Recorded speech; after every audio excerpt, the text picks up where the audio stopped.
देश के युवाओं को कौशल प्रशिक्षण देने के लिए लाई गई केंद्र सरकार की महत्वाकांक्षी प्रधानमंत्री कौशल विकास योजना भारत के नियंत्रक एवं महालेखा परीक्षक यानी कैग की ऑडिट रिपोर्ट के बाद सवाल के घेरे में आ गई है।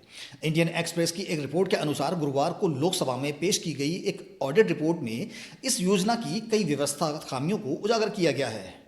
यह रिपोर्ट इस योजना में बड़े पैमाने पर हुए फर्जीवाड़े की ओर इशारा करती है। कैग रिपोर्ट के अनुसार बैंक खातों के नाम पर 111 का इस्तेमाल बहुत सी जगह हुआ है। लाभार्थियों के लिए एक ही फोटो का इस्तेमाल बड़े पैमाने पर हुआ है और कागजों में ऐसे प्रशिक्षण केंद्रों को चालू दिखाया गया है जो वास्तव में बंद हो चुके हैं। प्रधानमंत्री कौशल विकास योजना के लिए 2015 से 2022 के बीच लगभग 14,450 करोड़ रुपए का बजट आवंटित किया गया था। इस योजना का लक्ष्य 1,32,00,000 युवाओं को आत्मनिर्भर बनाना था। कैग ने जब 2015 से 2022 के बीच लागू PMKVY के 3 चरणों का ऑडिट किया तो सबसे बड़ी गड़बड़ी स्किल इंडिया पोर्टल पर बैंक विवरण में मिली। रिपोर्ट के अनुसार कुल 95,90,000 प्रतिभागियों में से लगभग 94.53% मामलों में बैंक विवरण वाले कॉलम या तो खाली थे या वहां पर नल और शून्य लिखा हुआ था। इसमें सबसे बड़ी हैरानी की बात तो यह थी कि बचे हुए 5,24,000 खातों की जांच की गई तो कई खातों के नंबर 111 या 123456 या ABCDE या विशेष चिन्ह के रूप में दर्ज थे। इतना ही नहीं, 12,122 यूनिक बैंक खाता नंबरों का इस्तेमाल 52,381 अलग अलग लाभार्थियों के लिए किया गया।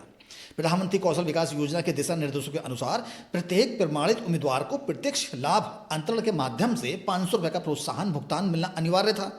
लेकिन ऑडिट रिपोर्ट बताती है कि कागजी खानापूर्ति और तकनीकी खामियों की कीमत देश के गरीब युवाओं को चुकानी पड़ रही है।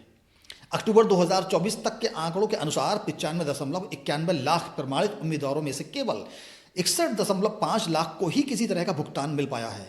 34 लाख से अधिक युवा आज भी अपने हक के पैसों का इंतजार कर रहे हैं, जबकि योजना के सभी चरण पूरे हो चुके हैं। कैग की टीम ने जब प्रशिक्षण केंद्रों का भौतिक निरीक्षण किया तो भ्रष्टाचार की जड़ें और भी गहरी मिली। बिहार जैसे राज्यों में ऐसे केंद्र पाए गए जो भौतिक रूप से बंद थे लेकिन पोर्टल पर चालू थे। वहां उसी दिन ट्रेनिंग चल रही थी जिस दिन वहां पर निरीक्षण हुआ। बांका जिले का उदाहरण देते हुए रिपोर्ट में कहा गया है कि जिस दिन निरीक्षण हुआ उस दिन वहां 2 बच्चों का प्रशिक्षण निर्धारित चल रहा था, जबकि केंद्र पर ताला लगा हुआ था। उत्तर प्रदेश, बिहार, महाराष्ट्र और राजस्थान में कई अलग अलग लाभार्थियों के प्रोफाइल में एक ही फोटो का इस्तेमाल किया गया था।